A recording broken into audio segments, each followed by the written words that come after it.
Alright, ladies and gentlemen, welcome to the Friday Ramblings. We're here today with kind of a special induction, special rambling, because this is one that I've actually been wanting to do for the last couple of years. This is something that I kept putting it off, and I kept putting it off, but you know what? It's time to do it. This is the Halloween induction. Has been a long time coming. For people that are familiar with the channel, both the vlog side and the video game side, know that I am a huge Ghostbusters fan. You can see in the background, over that shoulder, I have a nice little collection of Ghostbusters figures. I have, t-shirts, the DVDs. It's a thing. I'm not here to show all that off, though, just saying. Those who know me, those who know the content we've put out over the last years here, know Ghostbusters is important to me as a franchise. And that is why we are going to discuss what many consider to be one of the few black marks on the franchise, especially the core of the franchise, which is the movies, and that is the 2016 remake, commonly referred to as Ghostbusters Answer the Call. Now, part of the thing I'm going to do with this that I feel a lot of people have not done and definitely did not do at the time the movie first came out was really give the movie a fair, balanced review. Now, don't be wrong, it is a bad movie. There's a very good reason the movie did not make the money Sony wanted it to make, and that their plans for sequels and to go completely all in on this new timeline were abandoned in lieu of a return to the classic timeline with Afterlife and Frozen Empire. But we're not going to get into all of the behind-the-scenes history. There's a lot of people that have chronicled it at the time.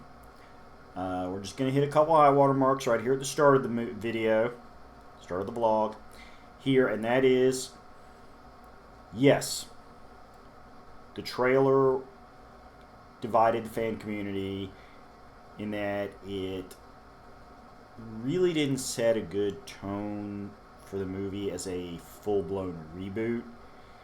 It kind of felt like they were trying to imply that this was a continuation, which, as I said, we got years later with Afterlife. But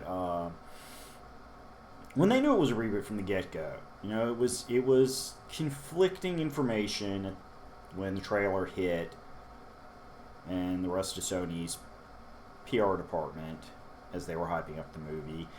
Yes, there were things said by different crew members on social media that felt unnecessarily aggressive towards the fan base.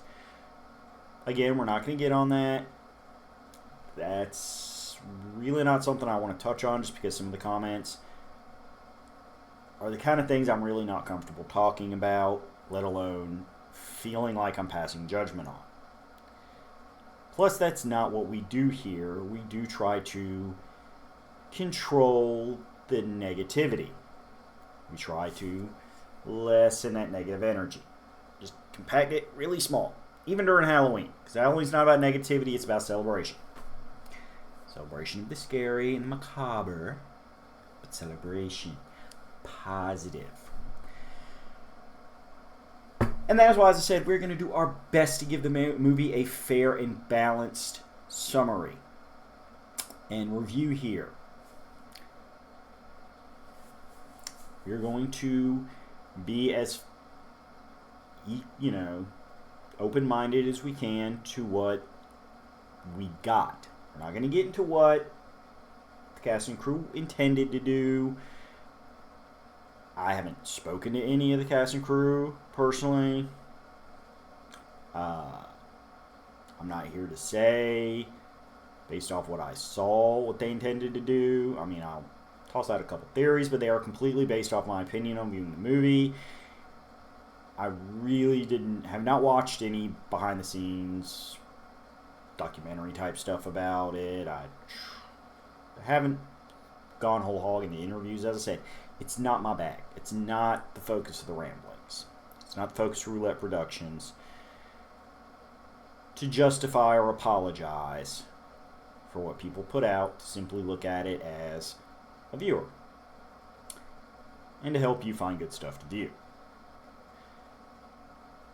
So bringing it all around, what were we given? As I said before, we were given a reboot, taking the base concept of Ghostbusters, setting it in the modern time. First things first. Did we have a good cast? Honestly, I would say yes. You had a core cast of Melissa McCarthy, Kristen Wiig, Leslie Jones, Kate McKinnon, and Chris Hemsworth. You had supporting actors in Neil Casey as the villain, who we'll touch on in a bit, Ed Begley Jr. in a short role in the beginning as Ed Mulgrave Jr. You had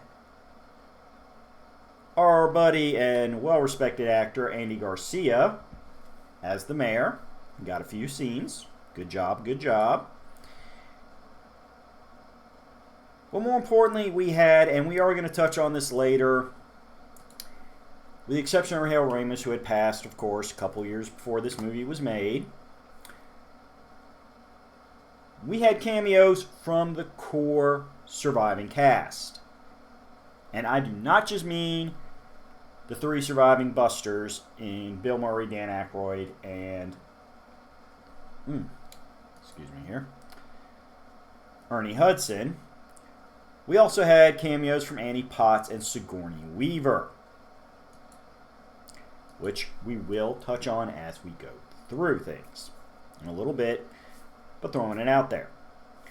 So there you go. We had people who have done solid television work, solid movies work. You had the cameos from the old actors to give it a little bit of, fan service in the purest sense of the term, not the NSFW sense of the term. We don't do that here. This was a family movie. So, next phase question. Did we have a good core plot? Was there a story worth telling in the movie? Yes. In the story, we have three scientists who are not taken seriously by most of the scientific community or the academic community. Sound familiar? Yes, it does. It should. We have them using the research they have done into areas of science that some people would dispute is even science, using that to prove the existence of ghosts. Good times, good times. We have objections from various aspects, including representatives of the city government. Works for me. And we have a villain who is out to manipulate the supernatural for his own benefit, as psychotic as it is. Good times. Good times. We have a character that nobody can dispute has evil intentions. That nobody can dispute is doing things that need to be stopped. Sounds good so far, right? Of course it does, because again, a major studio greenlit this, produced it, put it out in the world, big marketing hype drive. So obviously there had to be good things at the start. Did they have good special effects? Yes, they did. Yes, their special effects veered a little more on the CGI side than the classic two Ghostbusters movies, which were budgetary concerns, and of course the fact they were made in the 80s when CGI wasn't really a full-blown thing. They had more practical effects, so the ghosts look good. The ectoplasm looks good. Does it look distinctly different from what you would be used to after watching the classic two movies? It looks good. It looks different. But it looks good. They have a unnatural feel to them, which ghosts should in any movie. They should have a feeling that they are disconnected from reality and not part of our reality. That's good. With you.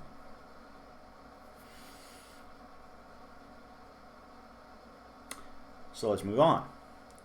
Do we have good homages to the movie that you are rebooting that show respect to something that the fans still love and wanted more of in that original timeline continuity? Yes, we do. We have the famous No Ghost logo, the icon of all things Ghostbusters, show up as a subway graffiti artist's bit of spray painted art. Later used by the villain, Rowan, when he goes full-blown wreck the city, as a new form to wreak his supernatural havoc. And that's good. I liked the way they did that.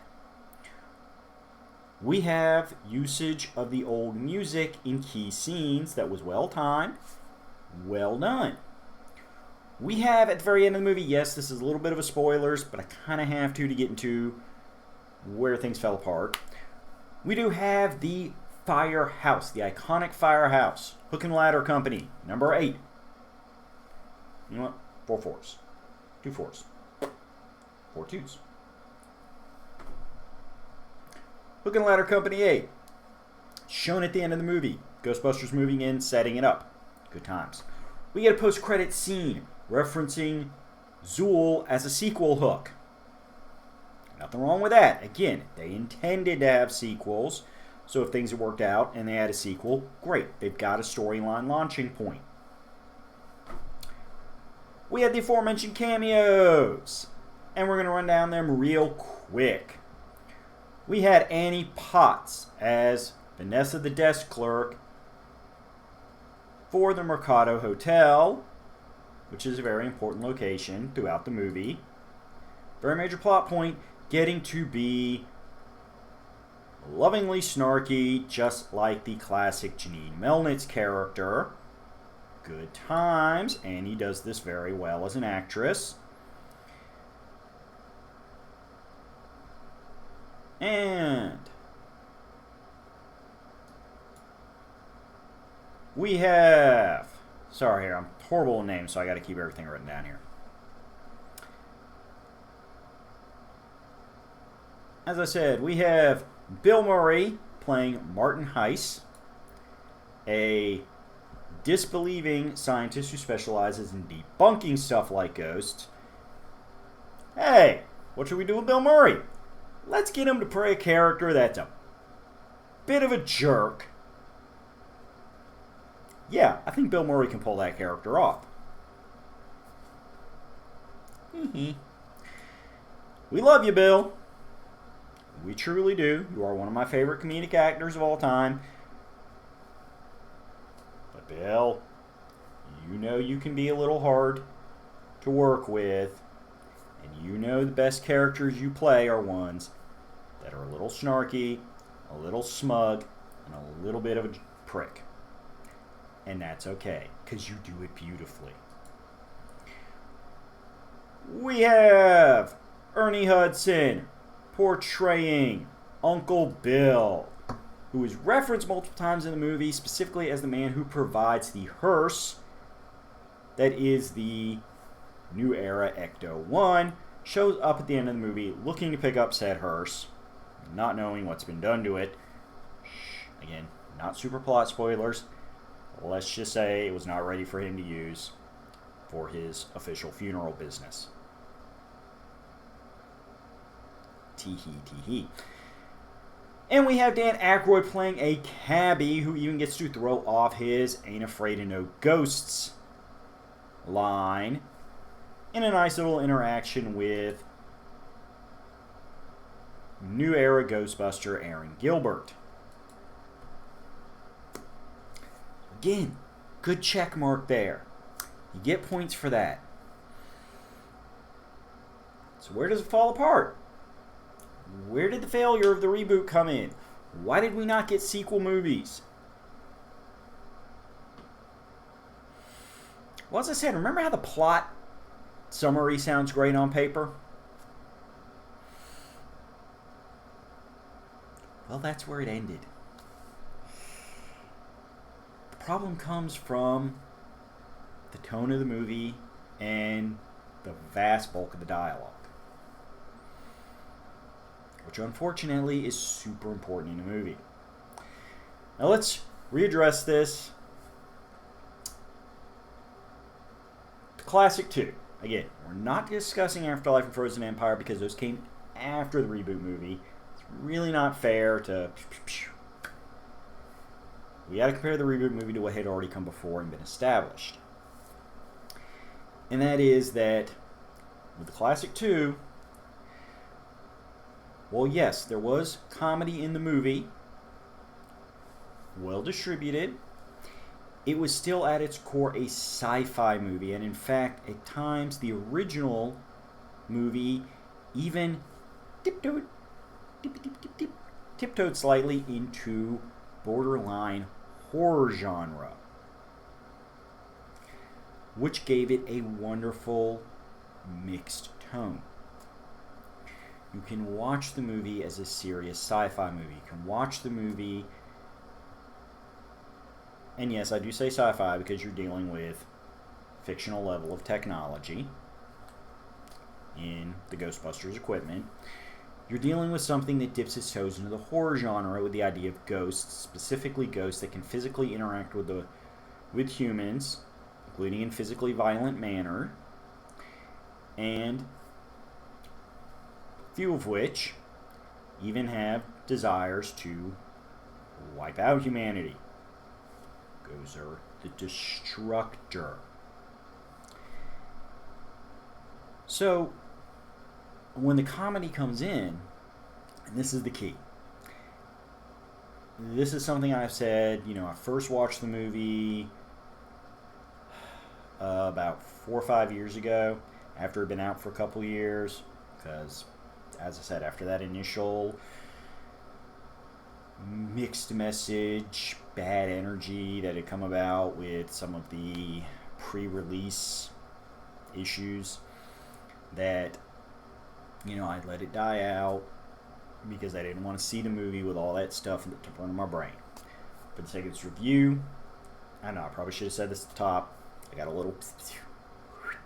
This problem with free-form vlogging. But I did watch the movie just before recording this, because it had been a few years, and I wanted to, once again, watch the movie with an attitude of, I want to look for positivity. I want to look for things that make the movie matter. I want to find that core where Sony said, this is worth investing in. This is worth trying to revive an iconic IP over. So, having said that, going back to what I'm saying, the comedy in the first movies never felt like it shifted the tone away from something that's a little bit sci-fi, a little bit horror, but still at a level where you don't need a solid R rating. So, a wide variety of age ranges, and personality types can enjoy the movie. The humor was done in a subtle manner, where it was, here are characters that are naturally witty, or in the case of people like Egon, may you rest in peace, Harold Ramis, inherently quirky, but you could tell the actors portrayed the characters as saying these lines, not intending to make an audience laugh, but because that's who the characters were. They became the characters. Egon Spangler, no matter how quirky he came off as, felt like a real person who felt what he was doing was very serious, important work. The outlier might have been Peter Venkman, played by Bill Murray, who, in the famous quote within the movie, did not act like a scientist. Acted more like a game show host. Except it still worked in the movie because Venkman was the public face of the company. He was the charismatic guy who was never afraid to face down a reporter or an irate mayor because he believed, like a good con man or hustler, he can always get what he wants because he can charm you and talk you into believing him. That's what made Peter Venkman work as a character. He may have said things that were witty and charming and looked great on film, but you're not sure you'd want to be around him in real life because you'd always be keeping one eye or hand on your wallet. But you still got the sense Peter did this because he 100% believed this is what he was put on this earth to do. This is who he is. He's the guy that's going to spin doctor everything the guys like Egon and Ray do that most people would think is just crazy and silly. And maybe even stupid. Dr. Venkman will make you believe. So in there it worked. Oh, and of course, again, all respect, you have Winston Zeddemore, the blue-collar character, who got some great lines that had good chuckles because he was the ultimate straight man to all these personalities. You know, there's the guy that sat there, got thrown in jail with the other Ghostbusters, and his response is, "Man, I wasn't even there." So what do we get in the new movie? We get socially awkward, quirky characters. And I'm not just talking about the core Ghostbusters. Every character in this movie. The exception may be Mayor Andy Garcia, because he's Andy Garcia. He's a great straight man. And again, he really only showed up in a couple scenes. But I'm praising Andy Garcia on that. Good job, Andy. Good job. But it seemed like every other character in the movie used very overt, over-the-top humor. That messed up the tone of the movie. That hurt the movie. Because you watch the movie, you're getting a good story beat moment. You're getting into what's going on. You're like, yeah, you know, these ladies, they're trying to legitimize what they do. They're trying to, you know, be taken seriously. They're trying to get recognized for not being complete quacks. And then you have a moment where one of them just says something that brings just slams the brakes on that story beat. Just disconnects you from the movie because it's such an overt joke. It's such a wait. I'm sorry, folks. Remember, we're in a comedy. We're going to do something silly now. We're going to say something goofy. And they try to hide it, but they never blend it well. Because it's such overtly comedy. It's such an obvious, this is a line written to be a joke. You know, I said before that the actors that played the four core Ghostbusters, everything they did, you felt like they were embodying these characters, making these characters feel real. These are people you could encounter in reality. The characters of the remake Ghostbusters felt like something a professional comedian is portraying on stage to make you laugh. And that is the tonal fail. That is the dialogue fail. It is just this constant, these are the jokes, these are the jokes. We have to be silly because this is a comedy. They wrote the movie as being a comedy first and a sci-fi horror thing. Oh, we're just going to sprinkle a little bit on it to justify it being Ghostbusters. I've said this for years, and this is, after rewatching the movie, it's still the way I've got to sum it up. For people who've never seen the remake, it does not come off like, okay, we're doing Ghostbusters and setting it in the modern time. It comes off like, okay, we're doing a satire of Ghostbusters for an episode of Saturday Night Live. Except instead of a 5-10 minute segment that would have been cute because you would have gotten a couple jokes in, you'd have gotten out, and everybody would have chuckled because, hey, it's SNL, this is what we came in to see. You got a 2-hour movie that just never let up.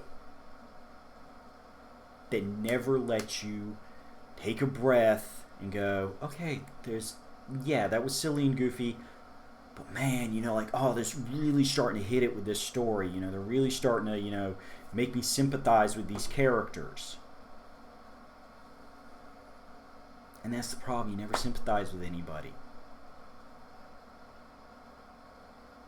Because they never stop joking. They never stop trying to make you laugh.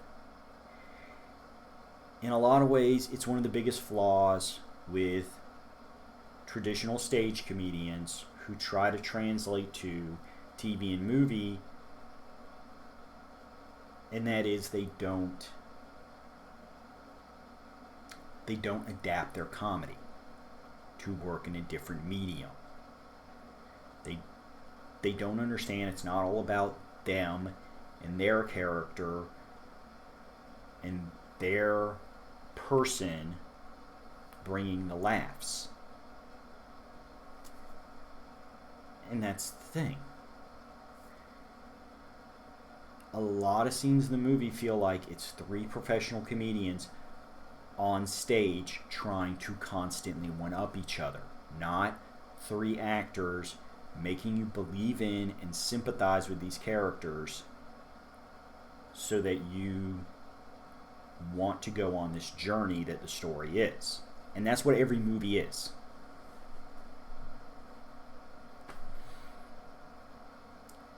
And that's the failure of Ghostbusters Answer the Call. They never really appreciated that they were telling a story that deserved to be told, that people would want to pay money to see. They never let the characters become believable and sympathetic so the audience would have been happy to pay money to see them eventually succeed. Which makes the final thing I'm going to point out, that is going to be a little bit of a plot spoiler,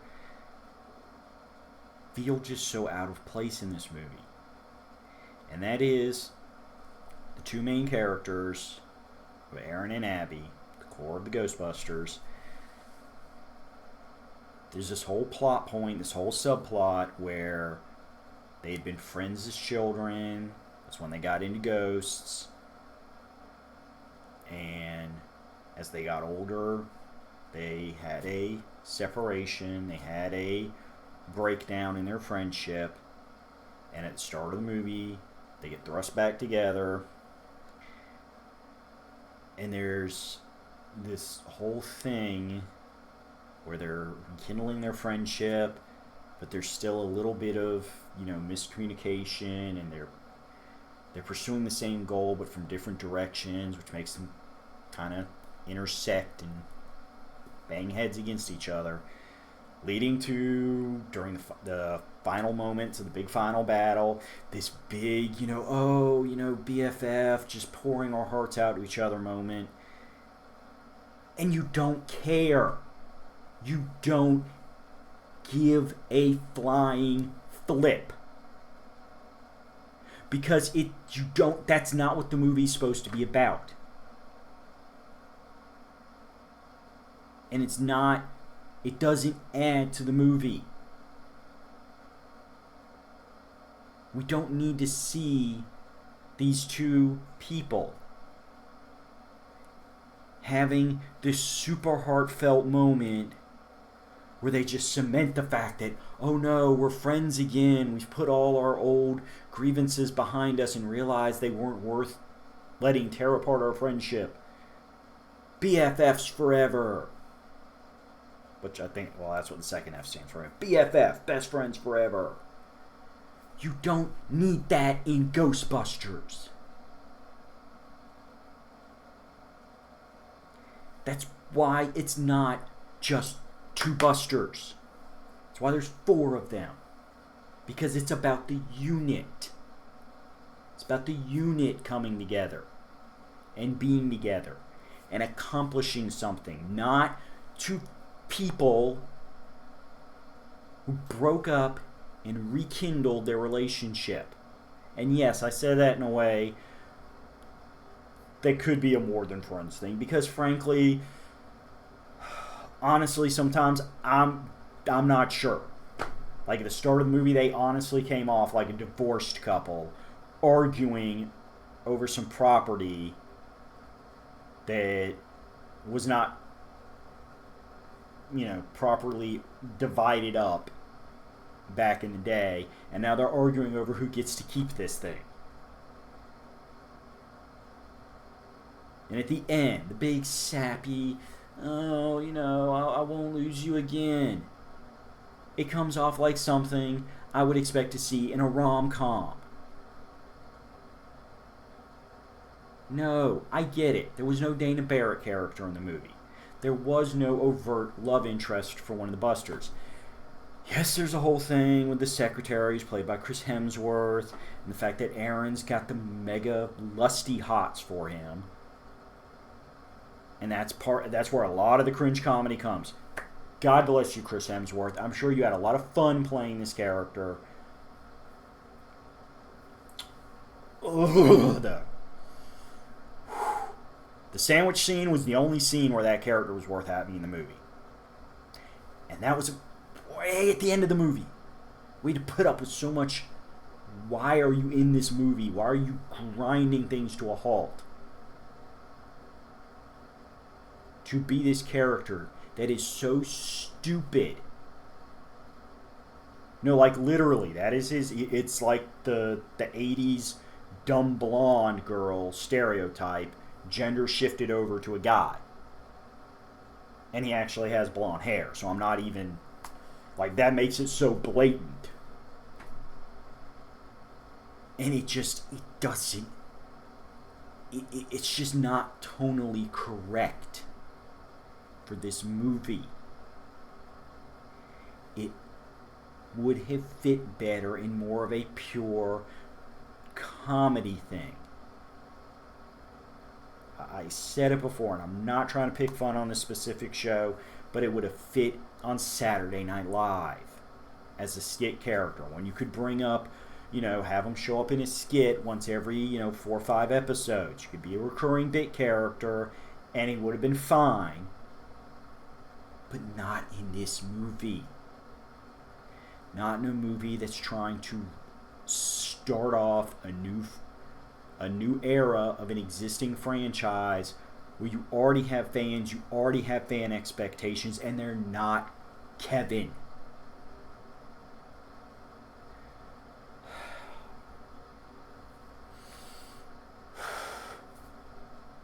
Honestly, out of the core cast, Holtzman is the closest character to something that feels like it would have come from some good, solid Ghostbusters material.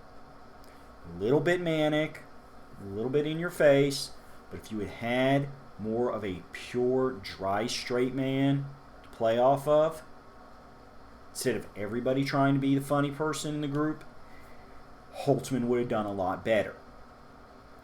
Again, because it's a remake, you have to compare it to the original. Egon was such a perfect straight man. 90% of his interactions with Peter Venkman is Peter trying to get this man to break. It is Peter trying to make Egon show any overt emotional reaction as his buddy. You know, it's like, dude, I love you, but I've never seen you laugh, and I know I'm funny, so I'm going to make you laugh one day, no matter how many years it takes me. And it was brilliant, because Egon never cracked the way Venkman wanted him to, and they both knew it, but it felt believable, because that's the way some friendships are. Holtzman never had a straight man to bounce off of.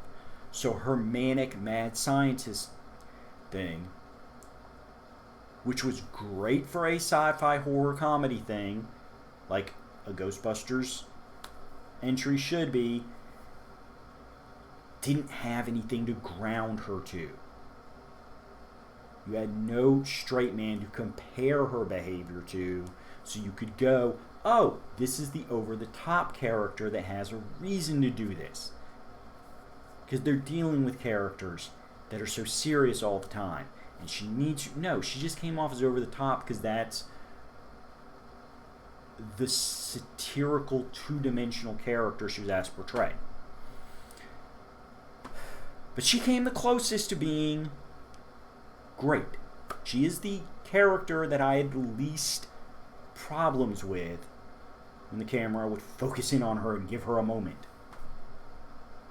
She felt like somebody that would have been beneficial. She just needed a different type of character to bounce off of. In closing, here's the ultimate proof that it's not all 100% negative. Which honestly is part of the frustration. If it had just been a purely negative, just there's nothing redeemable in this movie, it's absolute garbage, you know what? It would have been fine. Honestly, it probably would have been better because the fan community would have been able to say, hey, you screwed up, you made a mistake, let's all move forward. Let's all just agree it's a dumpster fire and move forward. But it isn't. As I said, the base plot was great. Visually, the ghosts looked good. The equipment looked good. You know, when there were story beats that were allowed to be obvious story, good story beats, they hit. And then the movie would just drop a grenade of unnecessary, so overt it has to be cringe comedy on that.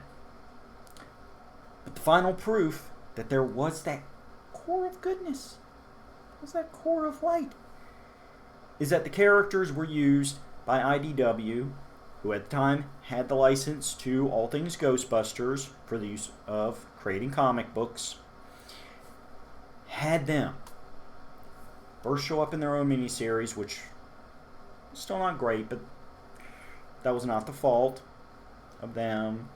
I've discussed that in one meeting or another. I may go back and do it again.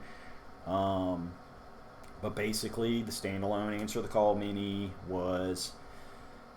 suffered from a lot of tell, don't show, instead of show, don't tell, which is, especially for a visual format like comics, much preferred. But after that, we had a couple story arcs where they interacted with the classic Ghostbusters team that featured in the every other Ghostbusters issue IDW put out. And that worked. Under writers that were not the movie writers, the characters of Aaron Gilbert, Abby Yates, Jillian Holtzman, and Patty Tolan, and even, yes, because they used him sparingly, Kevin Beckman, worked.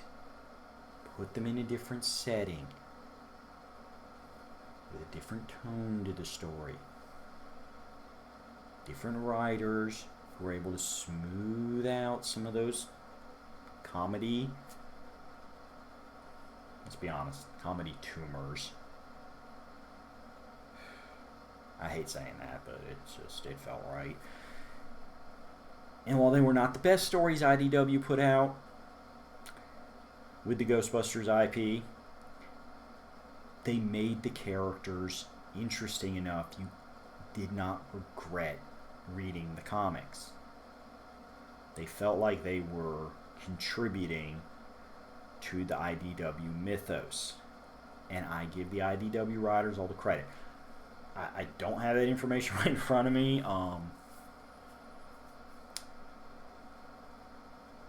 Well, as I said, I'm sure at some point I'm going to do a review on the IDW Ghostbusters run in general. It has ended now. IDW no longer has the licensing rights. That's okay. No judgment. They had years to work with it and produced a lot of great material.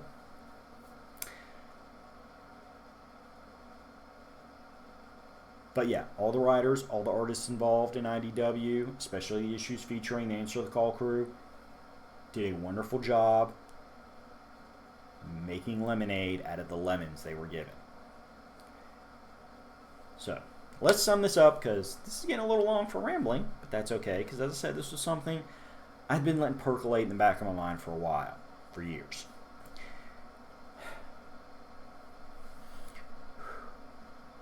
Was Ghostbusters Answer the Call a complete failure on all levels? No. Is it a movie the average casual person who's heard of Ghostbusters, but it was never really their big thing, would get enjoyment out of? Honestly, probably. Especially younger audiences, people born after 2000, they're probably going to have a different view of the comedy than I do. I admit it.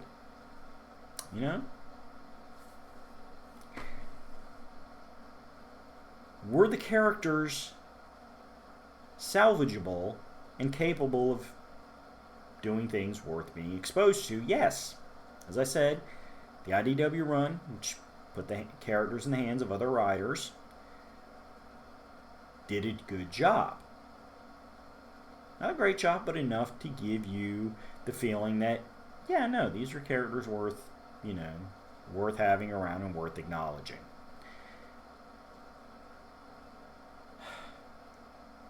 As a big-time Ghostbusters fan, do I feel that this benefits the greater franchise? No.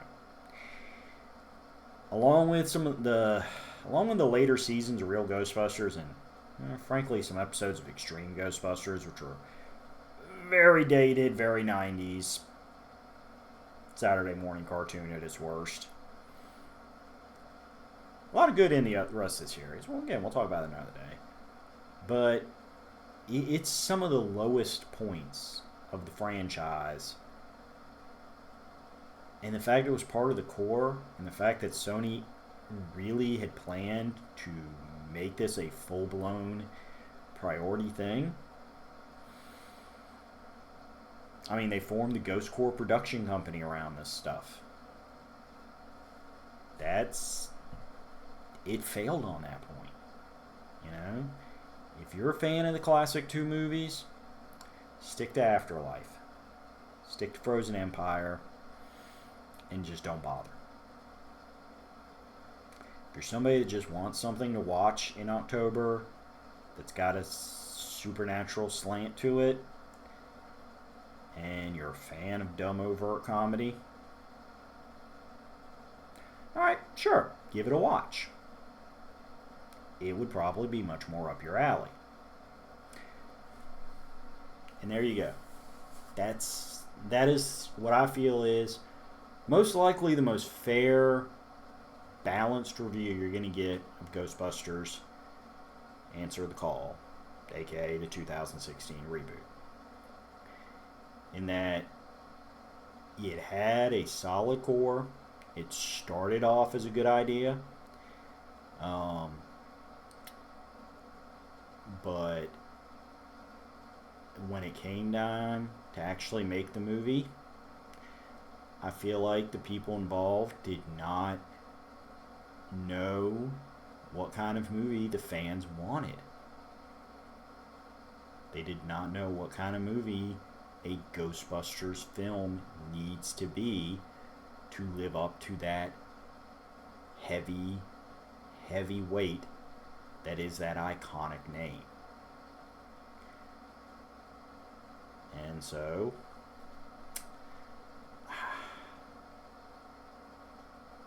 I really don't recommend it for most people.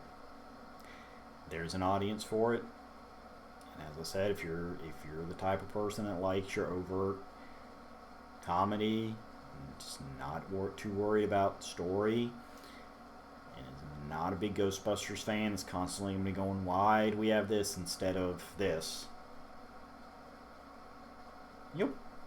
It'll probably be worth 2 hours of your life.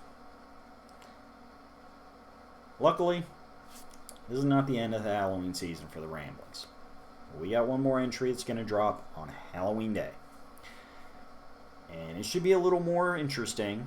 Well, I'm not going to say more interesting. I think we touched some good points here and certainly sparked a little bit of good debate. It's going to be a lot more fun. And definitely a little creepy. Still, till next time, stay happy, stay healthy, and because it's October, stay spooky. Goodbye, people. I appreciate you.